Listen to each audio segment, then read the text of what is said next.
જય માતાજી મિત્રો, જો તમે ખરેખર ઘરના બુવાજી બનવાના માર્ગ ઉપર ચાલો છો તો આજનો વિડીયો તમારા માટે ખૂબ જ મહત્વનો છે। કારણ કે ઘણા લોકો ભક્તિ કરે છે, જપ કરે છે, સેવા પણ કરે છે, છતાં વર્ષો પછી પણ કહે છે મારી પ્રગતિ કેમ નથી થતી। મિત્રો, ઘણી વખત તેનું કારણ માતાજી નથી હોતા, તેનું કારણ આપણાથી અજાણતા થતી કેટલીક ભૂલો હોઈ શકે છે। આજે હું એવી 7 મોટી ભૂલો વિશે વાત કરીશ જે ઘણા સાધકો કરી બેસે છે। પરંતુ વિડીયો શરૂ કરતા પહેલા હું તમને એક પ્રશ્ન પૂછું છું, શું તમને ક્યારે એવું લાગ્યું છે કે હું ભક્તિ તો ખૂબ જ કરું છું છતાં અંદરથી કોઈ ખાસ ફેરફાર અનુભવાતો નથી? જો હા તો કોમેન્ટમાં જરૂરથી લખજો જય માતાજી। ચાલો હવે શરૂઆત કરીએ। ભૂલ નંબર 1, મિત્રો, સૌથી મોટી ભૂલ છે અહંકાર। જ્યારે થોડું જ્ઞાન મળે, થોડો અનુભવ થાય કે લોકો આપણને માન આપવા લાગે છે, ત્યારે મનમાં ધીમે ધીમે અહંકાર આવી શકે છે। પણ યાદ રાખજો મિત્રો, જેટલું વૃક્ષ ફળથી ભરાય છે એટલું જ નમે છે। એ જ રીતે સાચો સાધક જેટલો આગળ વધે છે એટલું એને વિનમ્ર બનવું જોઈએ। હવે હું તમને એક પ્રશ્ન પૂછું છું મિત્રો, શું તમે ક્યારેય કોઈ એવા વ્યક્તિને જોયા છે જેને થોડું આધ્યાત્મિક જ્ઞાન મળ્યા પછી અહંકાર આવી ગયો હોય? જો જોયા હોય તો કોમેન્ટમાં તમારો અનુભવ જરૂર લખજો। ચાલો હવે આગળ વધીએ બીજી ભૂલ તરફ। મિત્રો, હવે આપણે વાત કરીએ છીએ બીજી સૌથી મોટી ભૂલ, નિયમોમાં ઢીલાસ। ઘણા લોકો શરૂઆતમાં ખૂબ જ ઉત્સાહથી ભક્તિ શરૂ કરે છે, દરરોજ માળા જપ કરે છે, દીવો કરે છે, પાઠ કરે છે અને માતાજીની સેવા પણ ખૂબ ભાવથી કરે છે। પરંતુ ધીમે ધીમે ઉત્સાહ ઓછો થવા લાગે છે। એક દિવસ માળા જપ રહી જાય, પછી 2 દિવસ, પછી 1 અઠવાડિયું અને પછી મન કહેવા લાગે આજે નહીં કાલથી શરૂ કરીશું। મિત્રો, આ જ સૌથી મોટો વળાંક છે, કારણ કે આધ્યાત્મિક માર્ગમાં મોટા મોટા કાર્ય કરતાં પણ નિયમિતતા વધુ મહત્વની છે। વિચાર કરો, જો તમે દરરોજ એક નાનો દીવો પણ ભાવથી કરો તો તેનું મૂલ્ય એક દિવસમાં ઘણું બધું કરીને પછી મહિનાઓ સુધી બંધ રાખવા કરતાં વધારે હશે। માતાજીને આપણી ભક્તિનો દેખાડો નથી ગમતો, આપણી નિષ્ઠા ગમે છે।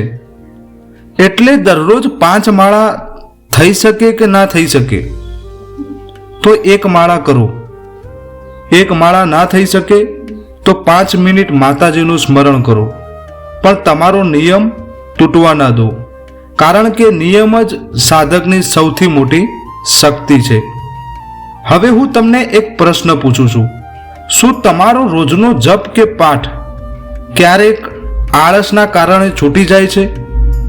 જો થાય છે તો આજે જ મનમાં એક સંકલ્પ કરો અને નિયમિતતા ક્યારે ના છોડો અને કોમેન્ટમાં લખજો મારો નિયમ રહેશે અડગ। જય માતાજી। મિત્રો, યાદ રાખજો, જે સાધક પોતાના નિયમનો સાચો રહે છે તેની પ્રગતિને દુનિયાની કોઈ શક્તિ રોકી શકતી નથી। ચાલો હવે આગળ વાત કરીએ ત્રીજી સૌથી મોટી ભૂલની। મિત્રો, હવે આપણે વાત કરીએ છીએ ત્રીજી જે સૌથી મોટી ભૂલ છે, એ છે દેખાડો અને પ્રસિદ્ધિની ઈચ્છા। મિત્રો, આજના સમયમાં આ ભૂલ ખૂબ ઝડપથી વધી રહી છે। થોડી ભક્તિ શરૂ થઈ જાય, થોડા લોકો માન આપવા લાગે અને પછી મનમાં એક વિચાર આવે, હવે લોકો મને ઓળખે છે। યાદ રાખજો, ભક્તિનો માર્ગ દેખાડો કરવાનો માર્ગ નથી, ભક્તિનો માર્ગ વિનમ્રતાનો માર્ગ છે। ઘણા લોકો દરેક વાતમાં પોતાનો મહિમા બતાવવા લાગે છે, દરેક જગ્યાએ કહેવા લાગે છે મને માતાજીનો આદેશ આવ્યો, મને આ અનુભવ થયો, મારી પાસે વિશેષ શક્તિ છે। પણ મિત્રો, સાચા સાધકને પોતાની શક્તિ બતાવવાની જરૂર પડતી નથી, તેના જીવનનો બદલાવ જ તેની ઓળખ બની જાય છે।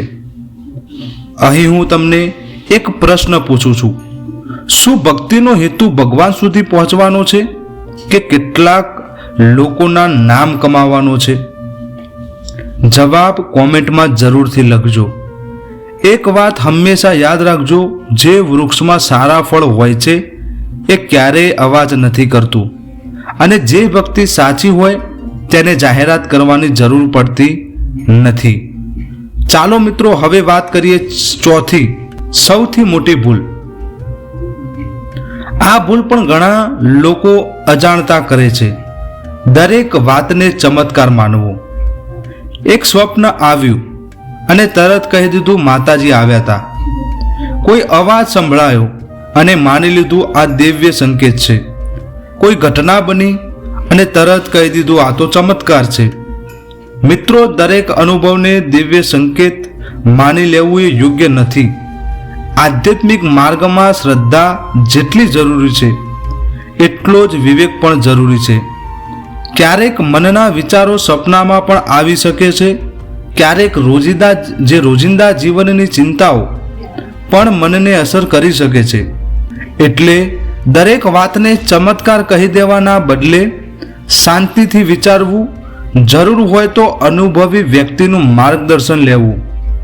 મિત્રો, શું તમને પણ ક્યારે એવો અનુભવ કર્યો છે જેનો અર્થ તમને પછીથી સમજાયો હોય? જો હા, તો કોમેન્ટમાં જરૂર લખજો. તમારો અનુભવ બીજા લોકો માટે પણ ઉપયોગી બની શકે છે.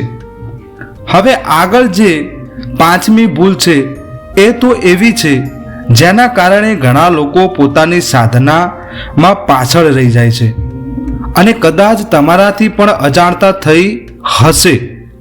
એટલે વિડીયો અંત સુધી જરૂર જોતા રહેજો. મિત્રો, હવે આપણે વાત કરીએ છીએ પાંચમી સૌથી મોટી ભૂલની. ઘણા લોકો એવું માને છે કે માળા જપ કરવાથી, પૂજા કરવાથી અથવા સાધના કરવાથી બધું પૂર્ણ થઈ જાય છે.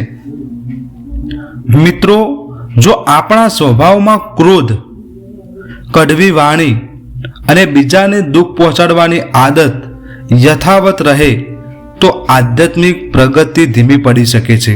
જો માતાજીની ભક્તિ કર્યા પછી પણ ઘરમાં પરિવાર સાથે ગુસ્સાથી વાત કરીએ, નાના લોકોને અપમાનિત કરીએ અથવા કોઈનું દિલ દુભાવીએ, તો શું એ સાચી ભક્તિ કહેવાય? મિત્રો, સાચી સાધના માત્ર મંદિરમાં દેખાતી નથી. સાચી સાધના આપણા સ્વભાવમાં દેખાય છે. જો તમારા કારણે કોઈના ચહેરા પર સ્મિત આવે તો સમજજો તમારી ભક્તિ ફળી આવી છે. પણ જો તમારા કારણે લોકો દુઃખી થાય તો થોડું પોતાના મનમાં ઝાંખી નાખવાની જરૂર છે. હવે તમે જ મને કહો, ક્રોધ આવે ત્યારે તમે શાંત રહેવાનો પ્રયત્ન કરો છો કે તરત જવાબ આપી દો છો? તમારો જવાબ કોમેન્ટમાં જરૂરથી લખજો. મિત્રો, ક્રોધ એક ક્ષણનો હોય છે, પણ તેનું નુકસાન વર્ષો સુધી રહી શકે છે. એટલે ભક્તિની સાથે શાંતિ પણ જરૂરી છે. ચાલો મિત્રો, હવે વાત કરીએ છઠ્ઠી સૌથી મોટી ભૂલની. મિત્રો, આજના સમયમાં ઘણા લોકો 2-4 પુસ્તકો વાંચે, થોડા વિડીયો જોવે અથવા થોડા અનુભવ થાય એટલે પછી માની લે છે કે હવે મને બધું આવડી ગયું. આ વિચાર આધ્યાત્મિક માર્ગમાં સૌથી મોટો અવરોધ બની શકે છે. યાદ રાખજો, જે વ્યક્તિ શીખવાનું બંધ કરી દે છે તેની પ્રગતિ પણ ત્યાં જ અટકી જાય છે. વડીલોનો અનુભવ પુસ્તકો કરતાં પણ વધારે શીખવાડી શકે છે. જો કોઈ વ્યક્તિ અનુભવી પ્રેમથી તમને સમજાવે તો તેને અહંકારથી નકારશો નહીં, વિનમ્રતાથી સંભાળી લેવાનું. વિચારજો અને જે યોગ્ય લાગે તેને જીવનમાં ઉતારજો. હવે હું તમને એક જ પ્રશ્ન પૂછું છું, શું તમે આજે પણ તમારા ઘરના વડીલો પાસેથી આધ્યાત્મિક બાબતો શીખવાનો પ્રયત્ન કરો છો? જો હા, તો કોમેન્ટમાં જય માતાજી જરૂર લખજો. મિત્રો, હવે આપણે વાત કરવાના છીએ સૌથી છેલ્લી પણ સૌથી મહત્વની 7મી ભૂલ. આ ભૂલ ઘણા લોકોને વર્ષોની સાધના પણ અસર કરી શકે છે, એટલે વિડીયોને અંત સુધી જોતા રહેજો. હવે આપણે વાત કરવા જઈ રહ્યા છે આજની સૌથી છેલ્લી પરંતુ સૌથી મહત્વની ભૂલ વિશે. મિત્રો, ઘણા લોકો ભક્તિ શરૂ કરે છે, થોડા દિવસ માળા જપ કરે છે, થોડા દિવસ સેવા કરે છે અને પછી મનમાં પ્રશ્ન આવે છે, મને હજુ સુધી કોઈ અનુભવ કેમ નથી થયો? યાદ રાખજો, ખેડૂત આજે બીજ વાવે તો કાલે પાક મળતો નથી. પહેલા જમીન તૈયાર થાય, પછી વરસાદ આવે, પછી છોડ ઉગે અને સમય પછી જ પાક તૈયાર થાય. આ જ નિયમ આધ્યાત્મિક માર્ગમાં પણ લાગુ પડે છે. ભક્તિમાં ઉતાવળ નહીં, ધીરજ જરૂરી છે. ક્યારેક ભગવાન કે માતાજી આપણને પરિણામ આપતા પહેલા આપણી શ્રદ્ધા, આપણો સ્વભાવ અને નિયમિતતા મજબૂત થવા દેતા હોય છે. એટલે માત્ર અનુભવ પાછળ ન દોડો, સારા માણસ બનવા પાછળ દોડો. જો તમારું મન શુદ્ધ બનશે તો ભક્તિનો આનંદ પોતે જ અનુભવાશે. હવે તમને થોડા પ્રશ્ન પૂછું છું કે મિત્રો, તમે ભક્તિ ક્યારથી કરો છો? 1 વર્ષથી, 5 વર્ષથી કે બાળપણથી? તમારો અનુભવ બીજા ભક્તોને પણ પ્રેરણા આપશે. હવે આજે જણાવેલી 7 ભૂલો એક વખત ફરી યાદ કરી લઈએ. 1 નંબર અહંકાર, 2 નંબર નિયમોમાં ઢીલાસ, 3 નંબર દેખાડો અને પ્રસિદ્ધિની ઈચ્છા, 4 નંબર દરેક ઘટનાને ચમત્કાર માની લેવું, 5મો નંબર ક્રોધ અને વાણી ઉપર નિયંત્રણ ના રાખવું, 6 વડીલો અને અનુભવી લોકોની યોગ્ય સલાહને અવગણવી અને 7મો નંબર ધીરજ ગુમાવી દેવી. મિત્રો, આ વાતો કોઈ વ્યક્તિની ટીકા કરવા માટે નથી. આપણે સૌ પોતાના જીવનમાં આત્મચિંતન કરી શકીએ, પોતાના સ્વભાવમાં સુધારો લાવી શકીએ અને ભક્તિ વધુ નિષ્ઠાથી કરી શકીએ, એ હેતુથી આ ચર્ચા કરી છે. જો તમને આ વિડીયો ગમ્યો હોય તો એક લાઈક જરૂર કરજો, તમારા ભક્ત મિત્રોને શેર કરજો અને જો તમે હજુ સુધી અમારી ચેનલને સબસ્ક્રાઇબ નથી કરી તો અત્યારે જ સબસ્ક્રાઇબ કરીને બેલ આઇકન દબાવી દેજો.